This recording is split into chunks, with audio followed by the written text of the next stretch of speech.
Hey folks, welcome back to Game Geeks. I'm your host, Kurt Wiegel. What? I'm a nice guy. I like to throw you a bone every once in a while. Today we're going to be talking about Tales from the Yawning Portal for Dungeons & Dragons 5th edition. This is a collection of dungeons through which you can crawl.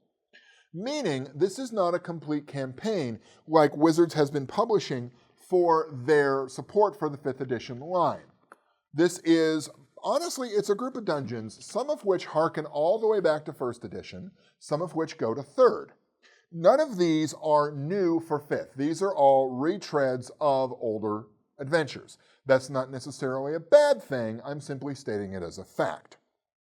One of the things I noticed is 2nd and 4th edition do not get any love or representation in here. One of the reasons for that may be 2nd edition had far fewer, here's a dungeon, crawl through it, adventures than the odd-numbered editions did. I mean, let's face it, for those of us who've been around more than a minute, we realize that that was pretty much what modules were in 1st edition AD&D until Dragonlance came along. So I'm curious to know why 4th didn't get any represented in here, but that's not for me to decide. So what we get here is we get a series of adventures. They are presented in approximate level of player character use. Now, in order, these are Sunless Citadel for levels 1 through 3, Forge of Fury for levels 3 through 5. These were 3rd edition adventures. The Hidden Shrine of Tamochan, White Plume Mountain, both of which were for levels 5 through 8 and 8 through 9 respectively, go all the way back to 1st edition. Dead in Thay, this was sort of 4.75. This was for D&D Next, which was some of the rules they were testing before they actually made D&D 5th. Don't worry, it's been completely retooled and presented in this book for 5th edition. Against the Giants and Tomb of Horrors, going all the way back to the original 1st edition AD&D. Against the Giants, levels 11 through 13, and Tomb of Horrors, because f*** you, that's why. Of all the adventures, I look at and wonder, why did they put it in here besides to scratch the Grodnarg itch that a lot of us old-timers have? Why did they put Tomb of Horrors in here again? It's not like it hasn't gotten enough love. 2nd edition had this big box set called Return to the Tomb of Horrors, where getting through it was just the beginning. Now you go into the negative material plane and deal with this entire city of necromancers that Asarak had built. But anyway, some of the adventures are simpler than others.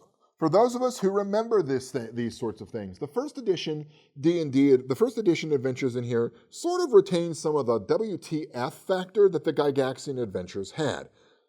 Most of you younglings might not recognize this. For example, one of my favorite descriptions, I didn't come up with it, I wish to God I had, of what 1st edition early AD&D modules were, is sort of like the world's weirdest fantasy version of Let's Make a Deal. Behind door number 1, instant death. Behind door number 2, 5 giant bees and 5 casks of honey. Behind door number 3, 7 orcs, 1 troll, and 15 artifacts. Roll for initiative. Really, that's what a lot of these were like in the early days. I'm going to get a lot of old school role players telling me, sending me hate and telling me that I'm not right. But folks, let's be honest with each other. It's what it is. You even get a little bit of that in some of the early Dragonlance modules when they were still sort of trying to balance this idea of story and metaplot versus, dungeon crawl. All right. There is a very thin way to tie these together as a campaign, which is the titular Yawning Portal in itself. Now, this is ostensibly set in Waterdeep in the Realms. It's so named because there's this big hole in the middle of it going all the way down. I believe it originally led to Undermountain. Now it can be set anywhere, Realms, Realms, that you can think of in your campaign world, Realms, but that still big hole is there and it goes down to dungeons underneath that are not detailed in here. So, like I said, it's a thin way to tie them all together. It's a decent description of the inn, honestly. I kind of like it. And the people you might find in there, artifacts you might find sitting around, not like legendary level artifacts, but like broken orc pottery, you might find sitting around on shelves. For some of the older adventures I keep yapping on about, I got to tell you, Jason B. Thompson, write that down. Jason B. Thompson has done these cartoon walkthroughs, not overly detailed, so the players aren't going to get too much out of them, of some of these older adventures. Now, each of the older adventures has a walkthrough in here. If you go look at his stuff, go look at these. They're damn funny because they present to you the absurdity of some of what these modules did. The other thing I like about this, and it's what they're starting to do in a lot of their products, is it's giving you options for using this in other worlds, placing the adventures. The only other inn that it describes for you is the Green Dragon Inn in the city of Grayhawk, in the world of Grayhawk, where you can go and collect these adventures to do. My only dislike of that is the fact that it really presents the Grayhawk setting as the Sword and Sorcery campaign, where I've always thought that you could make a hell of a good, epic, like world-spanning, fighting the forces of evil campaign out of Grayhawk. That may come from the fact that I came in at 2nd edition around the time of From the Ashes, which is what I think they were trying to retool the Grayhawk setting as. It was almost a post-apocalyptic fantasy setting. As I mentioned earlier, you can get these, it has information to where you can set these in another campaign world of your choice, such as the Forgotten Realms, which even though I'm sorry, I know it's not, but it's set there.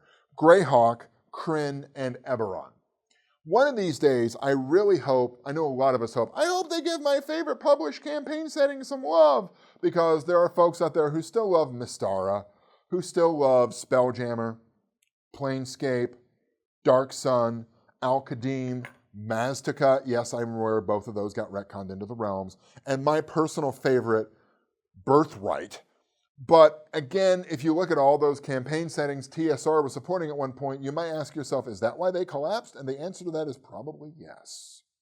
One of the biggest complaints I can leverage about this book is the maps, while nicely detailed, are really, really, really small.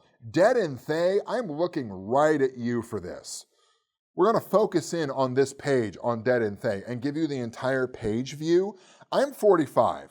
I have 45-year-old eyes. These are reading glasses. These are contacts. I cannot read some of what is on that Dead and Thay map. Now, am I being bitchy because I'm old? Yeah, I am. But seriously, Wizards of the Coast, either put the maps in bigger, in sections. I know you have a page count you have to not go over. Or do something, free downloads of Focus In regions would be lovely, because old eyes, I had a hell of a time reading that. The other ones weren't so bad, but that is the one that leapt out at me as, hey, this is a game for youngsters. So, Tales from the Yawning Portal. Honestly, it's kind of a mixed bag of adventures. If you really want to put them in a campaign, but you think they can't possibly be better, they got to be 8th level to do it, and you want to get them there, you can probably throw them into the Hidden Shrine of Tamochan, have them enjoy some, no, it's not Aztec at all. Quick, rub off the name Aztec and write in something else. Then you can throw them through that adventure. Oh, look, it works. Can that be in the jungles of Cholt? Sure. Can it be in Maztica? Sure. Can it be in your favorite jungle setting in your own campaign world? Why the heck not? For Game Geeks, I'm your host, Kurt Wiegel. Good day and good gaming.